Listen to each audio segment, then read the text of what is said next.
Super League champions. The most amazing game for the Leeds Rhinos. Warrington dominating. Great try for the Robins. Huddersfield Giants take the points home. It's Vincent! It's a poor lad. That is one sensational try. 3 in a row. The Saints, the three-peat is achieved. An 8th grand final win for the Red Bee.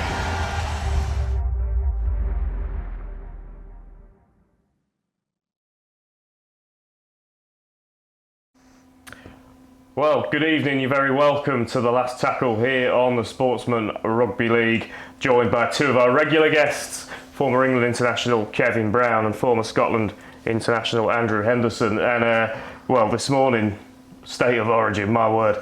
These games, gents, Kev, the speed they play at, unbelievable, isn't it? Yeah, the intensity, we spoke before, and you get the feeling that it's going to drop, but I think that's what makes it and defines it as such a good competition or such a good game.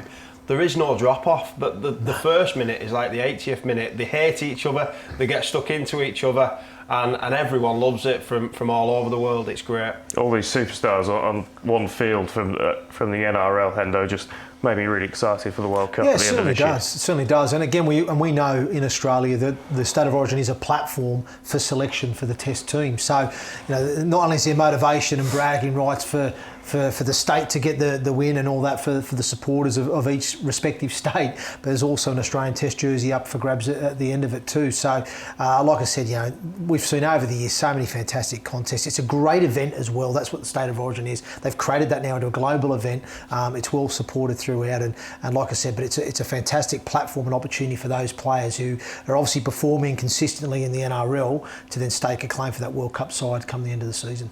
Yeah, loads of superstars on display. We've got plenty of superstars in our own competition as well. Betfred Super League returned after the break for the Challenge Cup final.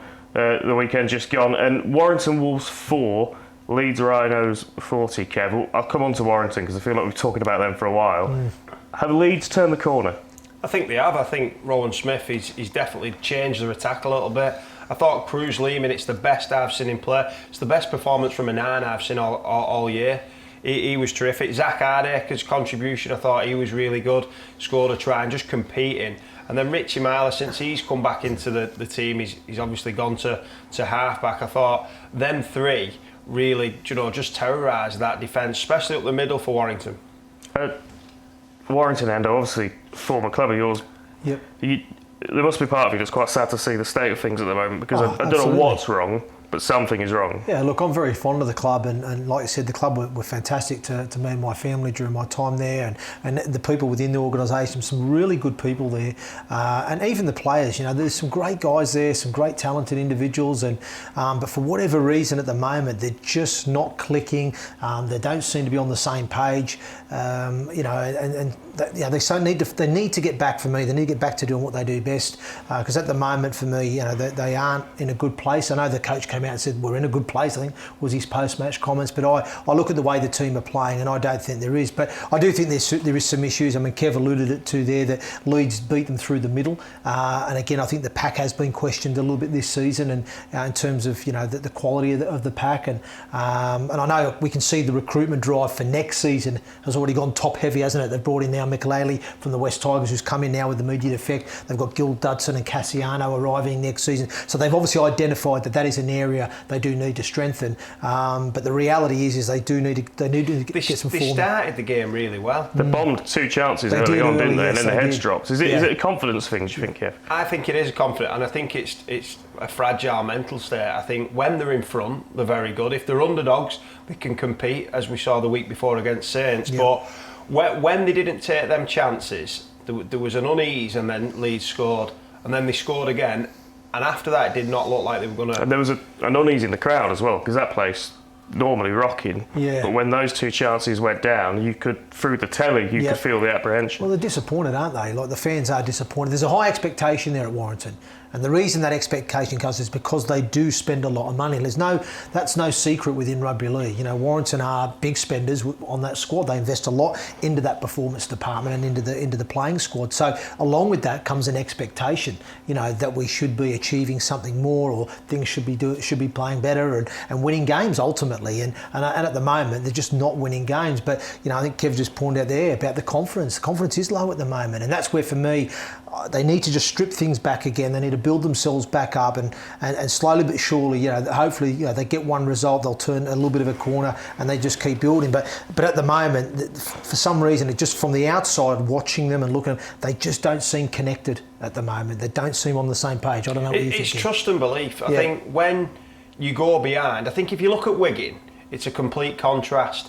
When they went behind in the cup final, there were no panic. When they went behind at Castleford, there were no panic. They trust what Matty Pete and his coaching team are doing, and the players buy in. At Warrington, it's almost, you know, we're not buying in. If we go behind, it's not going to work, and it nosedives. Also, Friday night, I was worried for Huddersfield about how they were going to pick themselves off of the canvas after that cup final defeat. Away to Catalans, Kev, to go and get that win has got to be one of the results of the season. Oh, it has, and I think if you look at the previous two games, you know, in the league, it's sandwiched in between the semi-final and the cup final. I think what Ian Watson's done is, you know, obviously they'll be devastated. Absolutely devastated. Not just about losing the cup final, but the way they lost the cup final in the last minutes. You know, they did everything. So mentally, to get his team prepared again, get back on the horse, so to speak, and go to France and beat one of the best sides in the competition, just shows what a good coach and what a good group he's got there. And we always say it's difficult the week after winning the cup as well. Traditionally, teams don't do very well, but Wigan produced a brilliant second half against Castleford. They were outstanding. 32 unanswered points. I mean, that's amazing. They were 12-0 down, weren't they? You know, they were 12-0 down. Cass, I thought, they showed real encouraging signs in that first half. You know, they offered some great attacking play defensively. They were good. I thought the moment turned when Fanua got himself in the sin bin with that silly kick out on Farrell, and it just seemed to just turn the momentum. That sort of, for me, gave the spark to Wigan that, hang on, actually, we might be a chance now. Because they listen, let's not kid ourselves. Wigan probably went into the game a little bit underdone, and rightly so. They would have celebrated and enjoyed that Challenge Cup final victory, and rightly so. But they didn't start as well as they would have liked to. I thought Castle were really good, but then I think that was the turning point for me. Fanua going into the sin bin, and then I thought then Liam Marshall took his try well, and then it just seemed to be off the back of that. Castle, certainly second half, just couldn't seem to get themselves back into the contest. And you've got to take hats off to Wigan, like 32 unanswered points off the back of a really tough. With a couple of injuries too. I think the swapping and change. I thought Farrell when he went to the right centre, he was unbelievable. Yeah, he was. Liam Marshall good again. They're very good side at the minute, Wigan. Toulouse 14, St Helens 28. St Helens avoiding the embarrassment of losing to Toulouse twice in France, but they are just sticking around in games, aren't they, Toulouse, Kev? They're certainly not done yet. Well, we talked about Warrington before. If they win a couple of games to lose, Warrington will have to be careful. I think they're only 3 wins away. Correct. Corey Norman, I spoke to Chris Hill when they played, I think they won by a point, didn't they, Huddersfield, a few weeks ago. Correct. And Chris Hill said how good Corey Norman was in that game. He said when he gets fit, Toulouse are going to be an headache for everyone. What's he done, 3 or 4 games now? He is a terrific player. We spoke about NRL pedigree before. He is going to be one of the best stars coming in at the back end of this season. And then, what a thriller at Wakefield, a golden point win against Hull FC, Endo. And we never know what we're going to get from Hull FC, but Wakefield, how important that golden point win might be at the end of the season, we don't know yet, but it will feel massive for them at the moment. Oh, mate, that is a huge win, like you just said there. They've not been playing well in recent weeks. Confidence is low for them, but the manner in which they came back as well, in the short period of time they scored those couple of tries to level the game and then to go and win the game in the fashion they did, that will give them a massive boost. Also gives them a little bit more comfort and breathing space now because they are 2 wins ahead of Toulouse. Now, I think they've got Warrington this week, so again, if they take that one, all of a sudden the pressure swings then back onto Warrington. But that was a much needed win for the Wakefield side. Yeah, Hull disappointing. You know, they were I think 18-6 up. They were in pretty comfortable, I think, at that stage of the game, and I think it was the last sort of 10 or 12 minutes. It highlights how important Jay Connor is. And that's a worry moving forward if you're a Hull fan or a Hull player. Him being out's a big loss. But I just felt for me, Hull, I think they got to that stage of the game. I think there was only 12, 15 minutes left, 18-6 up. They're just thinking we're probably going to close this out now and be fine. But Wakefield at their own patch, as we know over the years, they are a nuisance. They won't give in. They've got that battlers sort of mentality, and they've battled a win there at home. Fantastic for them. And then rounding off, Hull KR 43, Salford Red Devils 16. Kev, I said on last week's show, I thought the break probably came at the perfect time for Hull KR and the worst possible time for Salford when you look at the trajectory of the two sides. And I think it proved to be that way, because that result, certainly a couple of weeks ago, would have been very surprising. Yeah, well, I spoke to Paul Rowley in the week, and he was cooing how good his team were going, and they have been great. I think the form of Andy Ackers, Callum Watkins, and the two halfbacks, Crofton and Sneed, I think have been terrific. Andy Ackers was out in this game; he didn't play, and I think it just highlights the difference between when they get the starting players on the team and when they get the squad players on. The difference is massive. They've not got the budget. We spoke about Warrington. They haven't got the squad size to replace really good players, and I think they missed Andy Ackers. He's back this week. I think they'll have a real good shot against Wigan.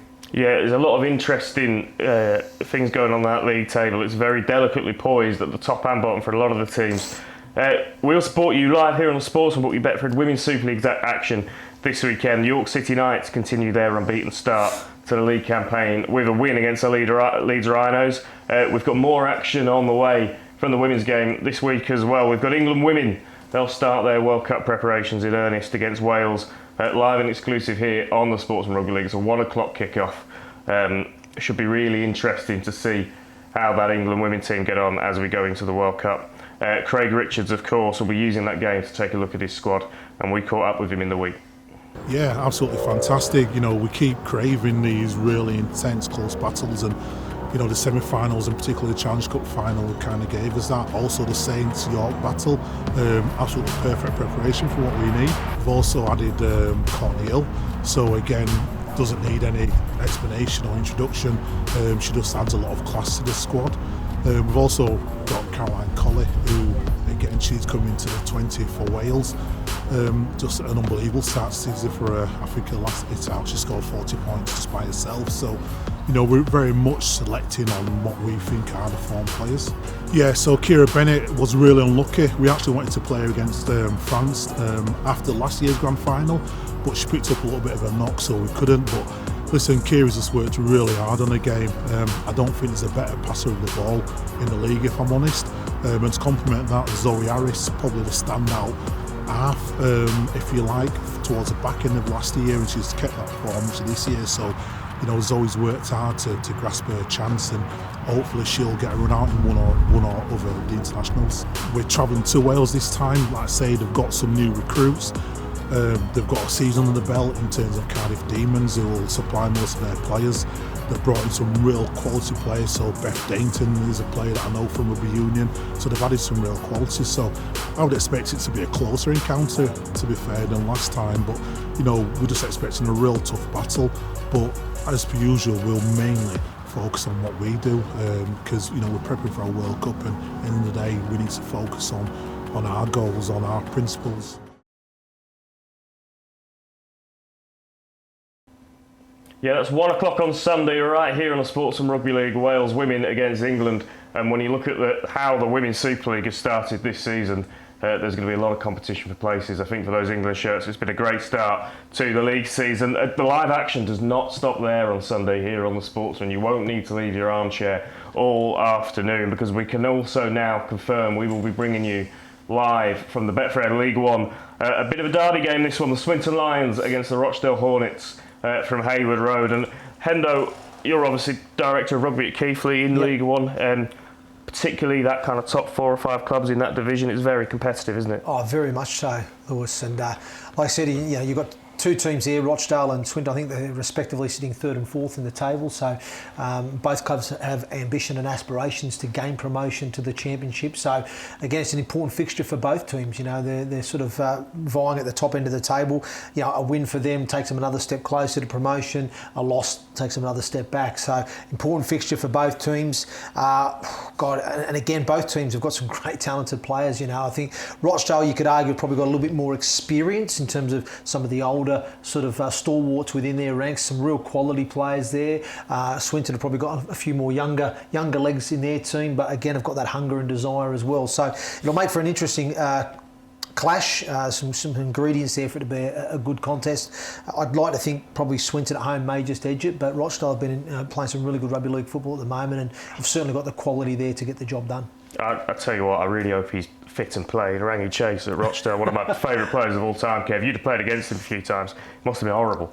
Oh, well, he was a magician. Yeah, he still is. He used to hide the ball. He shook his hand after the game and you'd count your fingers and check that he'd not, took some off you. He was amazing what he did with the ball. And I remember the dummy he did at Catalan where he fooled everyone, and I think Damien Blanche is still stood there now. Still looking for that ball, isn't he? He's amazing, and some of the stuff is a throwback. He just looks like he's playing outside, having fun, and that'll be a great game, and it'll be great to see Rangi play.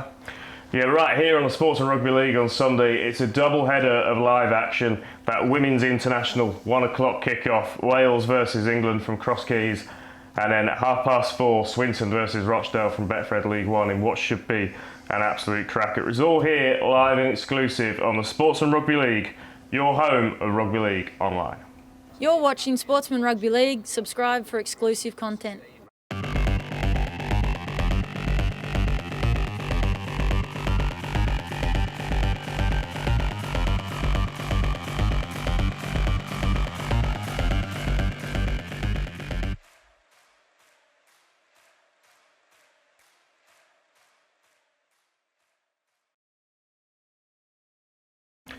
Right, let's get stuck into this weekend's action then in the Betfred Super League. And Kev, you just said that you think Leeds have turned the corner, but away to Huddersfield will be a massive test. We find out if that's true or not. Yeah, that'll be a bigger test than, I'm sure, if they do win this game, it won't be by 40 points like last week. I think both sides going in confident after 2 terrific wins on the road.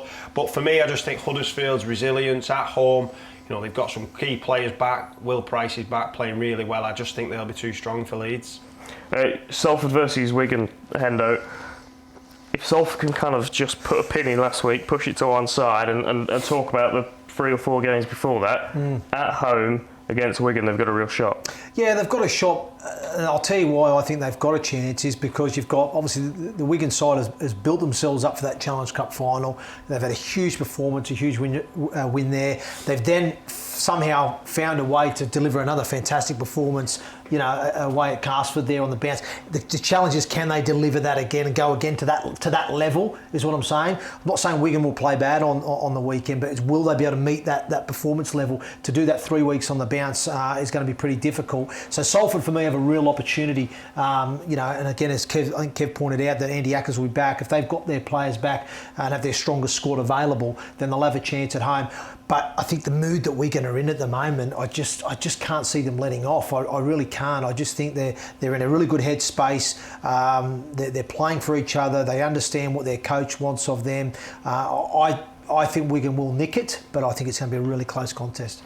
Yeah, Kev, I'm really interested to see what happens with Wigan over the next 3 or 4 weeks, because obviously big change at the club coming into this season. They calmed the nerves of a lot of fans with the early performances, and they've got that silverware.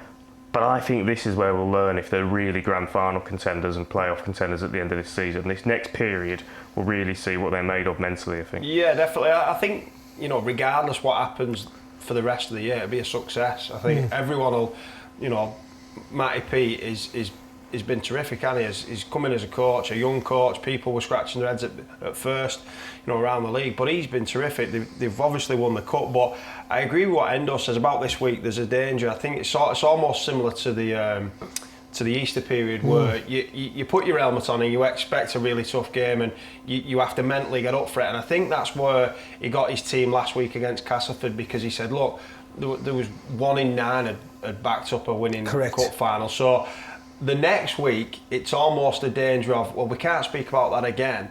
But I just think Salford, they're at the bottom of the table or lower end of the table, but I think they're on a real good run of form. Take that result away last week, and I think they're banging form. The last time they played, it was just Jay Field's magic in the last minute. So I think this game will be really, really competitive and really close. And Brodie Croft is slowly developing over that 4 or 5 game period into one of the best halfbacks in the league. He's outstanding against Castleford and that win against Leeds as well. And the way he's running the ball more than any other halfback. He's almost like Jackson Hastings. He gets the ball and he takes the line on. So as a defender, you can't start worrying about the edges. You can't start helping your edges. You've got to concentrate on him. And I think, that's what Paul said the other day, that he's got his half engaged in the line. They're playing really well. Now, they got well beaten at the weekend, so you can't blame the halves for that. But if his pack, and if there's one area that worries me about Salford, it's the front row. I just don't. They've just not got that strength in the middle what other teams have. But everywhere else, Callum Watkins coming back in the back row. He's playing well, isn't he, Callum Watkins? That's great to see him back out of position as well. 100%. Well, I think that'll be his new position. Looks Possibly. Big, strong, fast. Looks great there. It's a genuine strike out there, isn't it? Yeah. Hendo, Catalans versus Hull FC. Two wounded animals from the weekend just going into this game. As we've alluded to, Hull FC without Jake Connor. Are Hull FC in a place psychologically to be able to go to Catalan and get a win would be my concern. It's a really good point, Lewis. Psychologically, where they are, I personally don't see them going there and winning. I just think Catalans will be bruised off the back of that loss to Huddersfield at home as well, and I think that'll be their driver and they're motivated to bounce back. I just think as well the quality and the depth in that Catalan side, I just feel there'll be a little bit more hunger and desire there. Like you said, Hull are wounded, I think, at the moment. There's talks of, I think, is Luke Gale not going to be staying on next season, or is he going into a coaching role? I read somewhere, I'm not sure. Reynolds as well, there's on about him parting company. So I think there's possibly a little bit of disruption behind the scenes there with a couple of their bigger name players not secure next season. Like I said, Jay Connor out now for an extended length of period. So I just think there's a little bit of disruption at Hull FC at the moment. That's why I don't think they're going to go there and get the job done. I think Catalans are settled, they know where they're going, they'll be disappointed from last week, they'll want to right the wrongs, and I think they'll do that at home this week. St Helens versus Hull KR, Kev. Hull KR obviously will be on a high after that win against Salford, but again, St Helens are just such a well-oiled machine, aren't they? Yeah, I think St Helens defensively, I think they're just as good as I've seen any other team in the Super League. I think, the way Christian Wolf's got them flying off the line, I thought there'd be a drop in intensity, and they've probably had a drop in performance because, personnel missing in Lewis Dodd being key, but in terms of intensity, it's not wavered. But I do feel Hull KR, if one team can throw something a little bit different at Saints, it's Hull KR. With Mikey Lewis back, I think they've got a chance. I think they've got a real good chance, but I could just never back against St Helens. They are beatable. We saw in the Cup, they are beatable. At the start of the year, we didn't know whether that was the case, but they are beatable. But St Helens at home, it's going to be tough. It's going to be tough for Hull KR. Hendo, Wakefield versus Warrington. Well, wow. This game, when you look at the form Warrington was always going to be significant because they need to pick themselves up. But actually, in June, it starts to take on fresh significance, doesn't it? Because there's no bones about it. If they don't pick it up, they're going to be in a relegation scrap. Well, you're 100% spot on there, Lewis. And the other thing to note too is Wakefield's not really a good hunting ground for the Warrington Wolves, because even during the time I was there, it was always a place where at times we come unstuck. We didn't quite get the result there, So Wakefield's always, for some reason, has been a difficult place for Warrington to go to and play. Then you add on the fact that the pressure that Warrington are currently under from their fans, from the top as well, the fact that they're not playing well, they're not going there in any good form. Wakefield are desperate at the moment. The fact that they beat them twice already this year. Yep, add to that as well. They know how to beat them. Add that to them as well. Great point, Kev. You know what I mean? So there's all the ingredients and all the, I suppose, the points that are being raised are pointing towards a Wakefield win at home, aren't they? But could Warrington use that as a bit of motivation? That all these things are stacked against us, backs against the wall, siege mentality. About that mentality before, didn't we? Warrington's confidence. As a player, the last thing they would want is a team who's beat them and convincingly beat them at home twice. To go there. Like Endo says, it's a place that notoriously is an hard place to go. It's been a graveyard for all sorts of great teams, isn't it, over the years? It's a tough place to go. And then they'll both be conscious that Toulouse against Castleford, a Cass, very up and down team. Toulouse will be a difficult place to go. You probably do make Cass favourites, but far from it being a foregone conclusion, Kev. Well, it depends which Cass turn up. The Cass in the first half of last week were very good. They were class. In the second half, they were poor. I think, Lee Radford came out in the press and said he was frustrated, and that's probably the right word, because you can see glimpses and sparks that they're doing well, but the team just doesn't look to be playing as a team. You've sort of got a watered down version of Paul McShane. He's not, controlling and pulling the strings like he was. Then you've got Joe Westerman in there, O'Brien. It just doesn't look like it's clicking at the minute for long periods. But if it does, then they're a quality side. But I completely agree, Lewis. They go there as favourites, but not massive favourites. No. Toulouse get it right, they could win this game. Yeah, that's a really interesting game of rugby league, that one, and I think that one definitely go either way. The sin bin returns tonight. Our monthly trip through the looking glass into the disciplinary process. Always really interested across the RFL channels to kind of just get that different perspective on what's going on. So we can just take a glimpse now at what's on the menu for tonight's panel. And this incident we're going to see now did certainly in the Challenge Cup final, which was an absolutely fantastic game, wasn't it, at Tottenham? Won by Wigan in the last couple of minutes when Huddersfield looked like they had it in the bag. But the incidents we're going to talk about, well, there was a couple of incidents here involving Morgan Smithies of Wigan. And he's ended up being banned by the match review panel. And of course, there was a lot of debate after should he have been sin-binned by the referee on the day, which was James Child, and he had the assistance of Chris Kendall, who was video reffing, I think I'm right in saying, in that match, wasn't he? Yeah, there's that swinging arm from Morgan Smithies making direct contact with the head of Joel Greenwood. And for us, there's a that player's vulnerable. He's held in a tackle and he's going down, and that swinging forearm hits him directly in the face. So we charge that at grade C. Then there's a second one later in the game. And there's on Ricky Latelli, there's the swinging right arm. That tackle is active, it's moving, but he's thrown a reckless arm. It kind of bounces just off Latelli's hand, but then hits him in the face. And we charge that one at slightly less at grade B. Now, Wigan and Morgan Smithies plead guilty to that, but look at the speed that was happening in real time. And he's quite clearly thrown a reckless swinging arm. It wasn't a clenched fist, it was an open hand, but both reckless swinging arms, and both one making direct and then indirect contact with the head. So the first one charged at grade C. Morgan Smithies didn't have form to get into a 3-game penalty notice. Obviously, Rod, we don't give him 3 games, we just charge him at grade C, and he pleaded guilty. He got 2 games. On the second one, charged at grade B, 1 or 2 game penalty notice attached to it. He gets the high end because he's grade C from earlier on in the game in chronological order. Added up to, he's now got sufficient form to get the high end of a charge. Yeah, that's a sin bin tonight across the RFL's channels. It's certainly an interesting watch, especially I think for Huddersfield fans. We can sit here all day and look at that Morgan Smith, those 2 incidents with Morgan Smithies, and say how they might have changed the cup final or might not have, and what's right and what's wrong. What I would say, Kev, is that all of that, and we were all there, was happening at 1,000 miles an hour, wasn't it? Yeah, and it was so loud and emotions are. I would rather it be like this, where they look at it, and if he's done something wrong, then retrospectively he gets disciplined, and it doesn't, determine an outcome of a game. Luckily, no one got injured, no one went off. I do think it was a sin binning, by the way. 100%. But I just feel, 100%. We're in a much better spot now than where we were at the start of the year, and we're all saying he should be off for that. But at the start of the year, we were saying, God, the game's gone soft. Now he's been punished.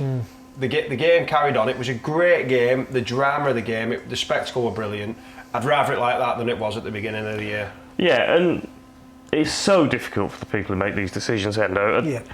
We've got to protect players. There's legal action going across all sorts of sports at the moment about concussion protocol. We've also got to protect the spectacle and the game. And I wouldn't want to be the people that are responsible for coming up of trying to get this right. It's so hard because unfortunately we're in a world now, in a modern day world, where liability comes in, and that's the worry, isn't it? People don't want to be sued, or they don't want to be the reason why somebody's ended up a certain way or something's gone wrong. But what we have to also remember too is with rugby league is a contact sport. There is an element of risk when you take that field. Every player knows that, and we speak about it. I think Kev just touched on it before. The start of the season, we were seeing some ridiculous send-offs, guys being banned for weeks for not even touching anyone. It was incredibly frustrating to watch, and you just pointed out there, Lewis, we don't want to lose the spectacle of what it is. People want to see collision, they want to see contact, they want to see that physicality that the game brings. But again, I get it, we do have to have an element of protection for the players and welfare, but at the same token, we can't have that to the detriment of what is the essence of our game. So it's getting that balance right. And I personally think, you know, I'm a little bit on Kev's seat there in that Challenge Cup final that, yeah, we didn't see, you know, a guy being sent off. I do think it was a sin bin, by the way. He should have been sin bin. I think definitely should have had for at least one of those a sin bin. But ultimately, you know, like I said, if we were seeing players getting sent off like we were at the start of the season, you may have had 2 or 3 guys sin bin in the game, and that would have ruined the spectacle of the game. Yeah. And then blokes were probably then being a little bit tentative going into collision and contact, and you don't want that. You know, we want to create these big events. You know, we showcase them to on a national platform, and that's at the end of the day, that's what people are coming to pay and watch. They want to see that. All right, gents, we're flying through the show. We're running out of time pretty quickly, so let's take a look at the contenders for Trial of the Week now, as we always do. And they seem to get better and better every single week. Here they are. Get on the Our League app and have your vote. It's the contenders for Try of the Week. Welcome to Try of the Week. I'm Ross Fiddies, and here are this week's contenders.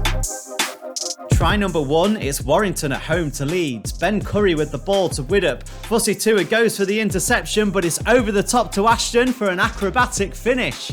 Try number 2, Castleford on the attack against Wigan. Kenny Edwards easing through the hole in the defence, looks for the pass but hangs on. Oliver Partington, well, he struggles one-on-one there and Edwards dives over. Try number 3, same game, but Wigan on the attack now. Willie Isa sweeping past to Smith, who drives it forward but gets it to Bibby, and lovely flick pass from him to Liam Marshall. And look at this kick through, it's superb. French collects and crosses over. Let's take a look at that again though. It's this flick pass here to Marshall and then the kick through. It's just perfect stuff. What a try. To the championship for try number 4 now. Barrow at home to the Widnes Vikings. T. Ritson with the ball. He's a regular on Try of the Week, and yet again he slices through the defence and dives over under the sticks. Try number 5, Hull KR get back to winning ways against Salford. It's Sean Kenny Down now looking for a way through the defensive line. Jez Litton's there in support and he's got space now but comes to a dead end. It's a sweeping pass out and Rovers find more space. The ball's knocked out and it's back to 1 now for Hull KR. Johnson collects and Ben Crooks comes running into the pass, charges for the line, and it's a sensational try for Rovers. More action at Craven Park now for try number 6, and it's an interception from Tim Laffey for Salford. Joe Burgess hangs back in support. He's done it before and he's done it again. What an offload, and Burgess crashes over. Back to the championship for try number 7, and it's the London Broncos in the lead against York. Ollie Leyland with a high kick, and McCarney does well to collect under pressure. Out to Brad Foster now, and over the top to big prop forward Biernick. Back to Foster, and another high kick to the opposite edge of the field now. Allberg collects well, but it's Daniel Hoyes in support on the inside, who crosses over on his debut for the Broncos. And finally, try number 8, York on a second half comeback here. Paulie crashing through the defence. He's like a bulldozer rolling over the top, leaving a trail of destruction. Matty Marsh charging through the middle in support. The pass is nicely timed and Marsh speeds off into the distance and dives over for York. 8 tries, but only 1 winner. Head to the Our League app now to vote for your favourite. Yeah, some great tries in that section there. It seems to get tougher every week. Gents, been an absolute pleasure spending the last half an hour or so with you talking rugby league football. Always brilliant to have both of you on. We've got loads coming up, as we've spoken about on this show right here on the Sportsman. Sunday, what a day Sunday's going to be right here. Starting off 1:45, the coverage will start. It's a 1 o'clock kickoff. Wales women against England in an international test match as we build up to the World Cup. And then after that, 4:30, Betfred League One. Hendel will be keeping this one on record, won't you, doing your homework for these two teams. Swinton versus Rochdale, a local derby, 3rd versus 4th in the league. A really, really interesting game. So make sure you like and subscribe this channel. You won't miss a thing from the new home of Rugby League Online. Thank you for joining us, and we'll be back next week with more from The Last Tackle.